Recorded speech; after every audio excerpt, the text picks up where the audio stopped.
हरिओम तत्सत। अध्यात्म रामायण बालकांड तृतीय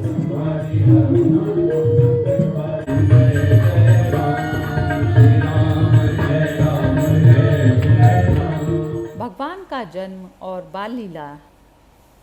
श्री महादेव शंकर जी बोले, एक बार सकल लोक प्रसिद्ध सतपरायण श्रीमान अयोध्यापति वीरवर महाराज दशरथ ने पुत्र के ना होने से अत्यंत दुखित हो अपने कुल के आचार्य गुरुवर वशिष्ठ जी को बुला उन्हें प्रणाम करके इस प्रकार कहा, स्वामीन यह बताइए कि मेरे सर्व सुलक्षणों से संपन्न पुत्र किस प्रकार हो सकते हैं, क्योंकि बिना पुत्र के यह संपूर्ण राज्य मुझे दुख रूप हो रहा है।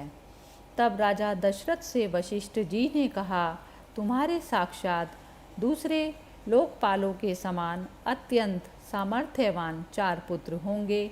तुम शांता के पति तपोवन तपोधन श्रृंग्य शिष्य शंग को बुलाकर शीघ्र ही हमें साथ लेकर पुत्रेष्टि यज्ञ का अनुष्ठान करो।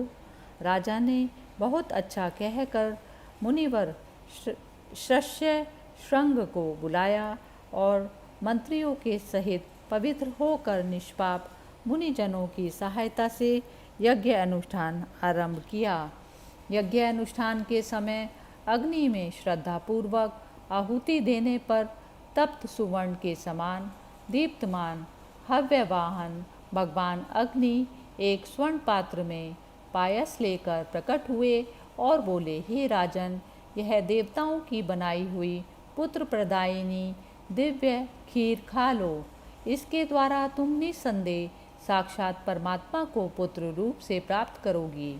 अग्निदेव ऐसा कहकर वह खीर राजा को देकर अंतर्ध्यान हो गए। तदंतर राजा ने सफल मनोरथ हो मुनिश्रेष्ठ वशिष्ठ और शंग की चरण वंदना की और उन दोनों की आज्ञा से बड़ी सावधानी के साथ वह हवि महारानी कौशल्या और केकई के में आदि आदि बांट दी। तदंतर उस पुत्र देने वाले चरु को लेने की इच्छा से सुमित्रा जी भी वहां आ पहुंची। इस पर कौशल्या जी ने प्रसन्नतापूर्वक अपने भाग में से आधा उन्हें दे दिया तथा केकई ने भी प्रीतिपूर्वक अपने भाग में से आधा सुमित्रा को दे दिया। इस प्रकार उस हवि को खाकर सभी रानियां गर्भवती हो गई। वे तीनों रानियां उस राजभवन में अपनी कांति से देवताओं के समान शोभा पाने लगी। फिर 10वां महीना लगने पर कौशल्या ने एक अद्भुत बालक को जन्म दिया।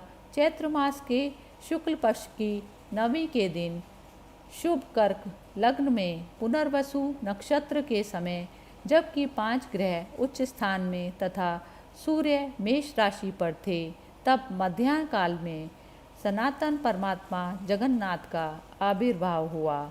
उस समय आकाश दिव्य पुष्पों की वर्षा से पूर्ण हो गया, जो नील कमल दल के समान श्याम वर्ण हैं, पीताम्बर पहने हुए हैं और 4 भुजाएं धारण किए हैं तथा जिनके नेत्रों के भीतर का भाग अरुण कमल के समान शोभायमान है।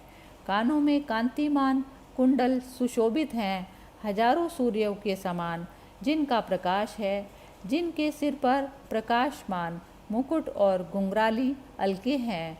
हाथों में शंख चक्र गदा और पद्म तथा गले में वैजंती माला विद्यमान हैं, जिनके मुख कमल पर हृदयस्थ अनुग्रह रूप चंद्रमा की सूचना देने वाले मुस्कान रूप चंद्रिका छिटक रही है, जिनके करुणा रसपूर्ण नयन कमल दल के समान विशाल हैं तथा जो श्रीवत्स हार केयूर और नुपुर आदि आभूषणों से सुशोभित हैं। पुत्र रूप से प्रकट हुए उन परमात्मा को देखकर कौशल्या जी ने विस्मय से व्याकुल हो नेत्रों में आनंद अश्रु भर हाथ जोड़कर नमस्कार करते हुए कहा। तब कौशल्या जी बोली, हे देव देव, आपको नमस्कार है। हे शंख चक्र गदाधर, आप अच्युत और अनंत परमात्मा हैं तथा सर्वत्र पूर्ण पुरुषोत्तम है। वेदवाणी गण आपको मन और वाणी आदि के अविषय तथा इंद्रियों से अतीत सत्ता मात्र और एकमात्र ज्ञान स्वरूप बतलाते हैं।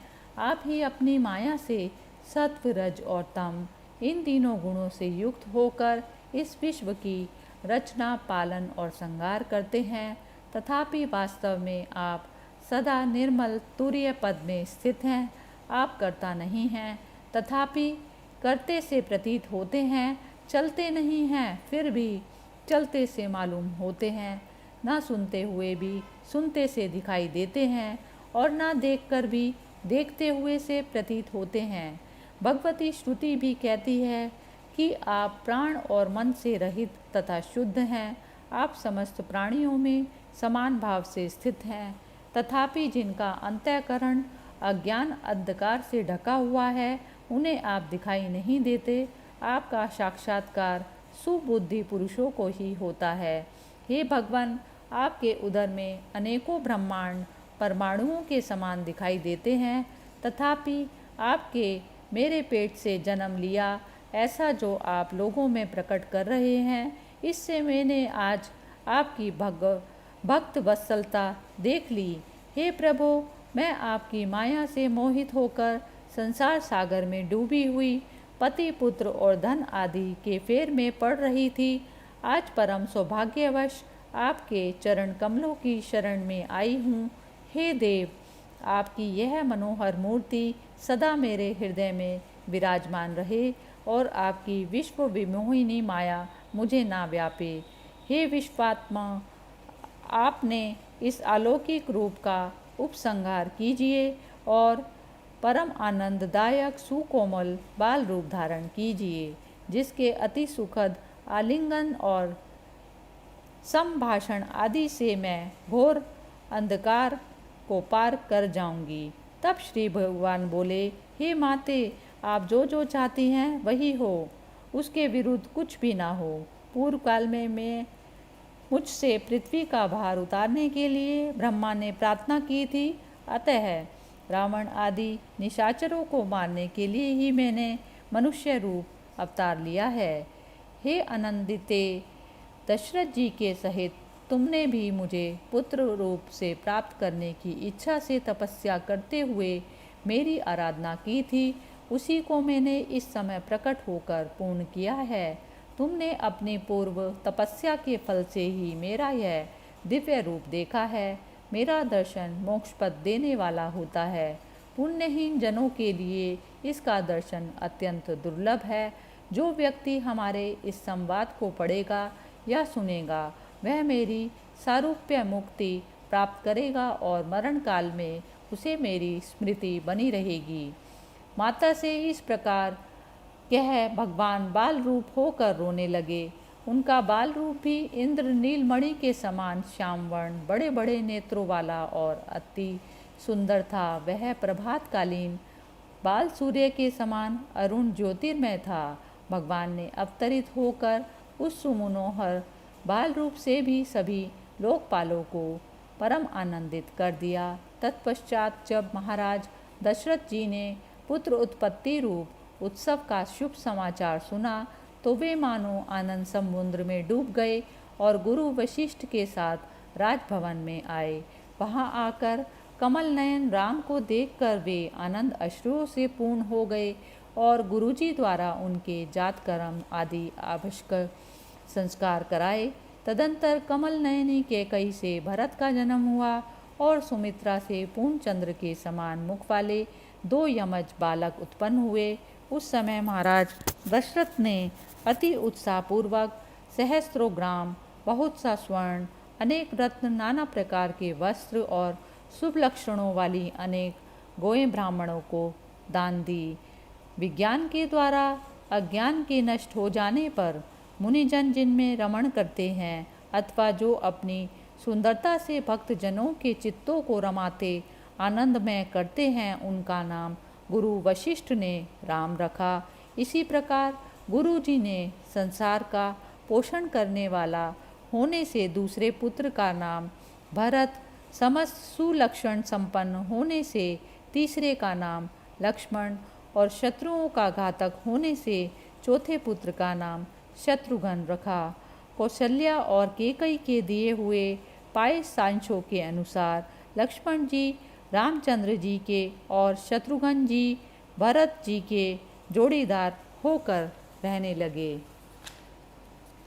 लक्ष्मण जी के साथ विचरते हुए श्री रामचंद्र जी अपनी बाल लीलाओं, चेष्टाओं और भोली भाली बातों से माता पिता को आनंदित करने लगे, जिसके ललाट पर मोतियों से सजाया हुआ दैदीप्यमान सुवर्णमय अश्वत्थ पत्र, पीपल का पत्ता तथा गले में रत्न और मणि समूह के साथ बीच बीच में व्याघ्र नख सजाकर गुथी हुई लड़ियाँ सुशोभित हैं। कानों में अर्जुन वृक्ष के कच्चे फलों के समान रत्न जड़ित सुवर्ण आभूषण लटक रहे हैं तथा जो झनकारते हुए मणिमय नुपुर सुवर्ण मेखला और बाजूबंद से सुशोभित हैं। उस इंद्रनील मणि की सी आभा वाले और स्वल्प दांतों से युक्त मुस्कुराते हुए मुख वाले बालक को राजभवन के आंगन में बछड़े के पीछे पीछे सब और बालगति से दौड़ते हुए देख महाराज दशरथ और माता कौशल्या अति आनंदित होते थे। जिस समय महाराज भोजन करते बैठते तो राम आ ऐसा कह कहकर अति हर्ष और प्रेम पूर्वक उन्हें बारंबार बुलाते। जब खेल में लगे रहने के कारण वे ना आते तो वे कौशल्या से इसे पकड़ ला ऐसा कहकर कहते। किंतु जो योगी जनों के चित्त के एकमात्र आश्रय हैं, ऐसे पुत्र को कौशल्या जी हंसकर दौड़ती हुई भी ना पकड़ पाती। उस समय माता को थकी देखकर वे स्वयं ही कीच में सने हुए हाथों से हंसते हंसते वहां आ जाते और एक आध ग्रास खाकर ही फिर भाग जाते।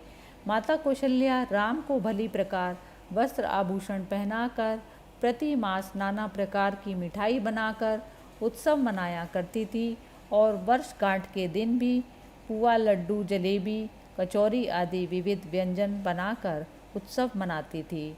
राम की चपलता के कारण कौशल्या ने घर का काम करना छोड़ दिया था। एक दिन राम जी माता के पास आए और बोले, माता मुझे कुछ खाने को दो। किंतु काम में लगी होने से माता ने ना सुना।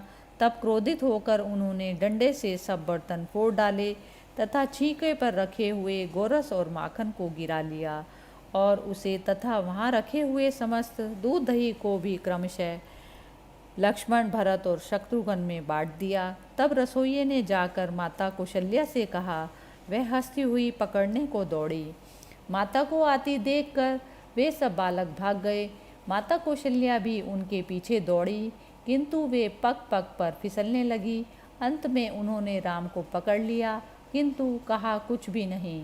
उस समय राम जी बाल भाव से धीरे धीरे रोने लगे। तब उन सबको भयभीत देखकर माता ने उन्हें बड़े प्रेम से हृदय लगाकर प्यार किया। इस प्रकार जगत नंद कारक आनंद घन भगवान राम मायामय बाल रूप धारण कर राज दंपत्ति दशरथ और कौशल्या जी को आनंदित करने लगे। कुछ साल बीतने पर उन चारों भाइयों ने कौमार अवस्था में प्रवेश किया।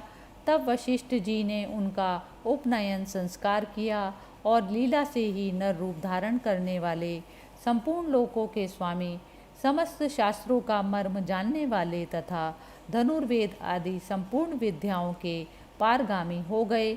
उन सब भाइयों में लक्ष्मण जी सेव्य सेवक भाव से आदर पूर्वक सदा रामचंद्र जी का अनुगमन करते थे और उसी प्रकार शत्रुघ्न जी भी सदा भरत जी की सेवा में उपस्थित रहते थे।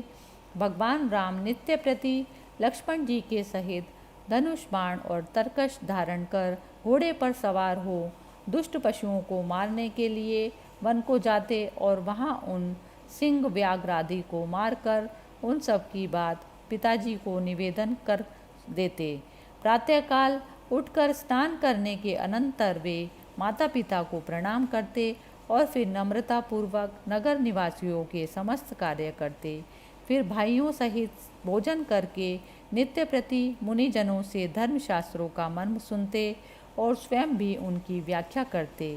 इस प्रकार अविकारी और परिणामहीन परमात्मा ने मनुष्य अवतार लेकर मनुष्यों के आचरण का अनुगमन करते हुए समस्त कर्म किए। पर विचार करके देखा जाए तो वे कुछ भी नहीं करते थे। इति श्रीमद् अध्यात्म रामायणे उमा महेश्वर संवादे बालकांडे तृतीय सर्गे समाप्त। हरि ओम तत्सत। जय राम जय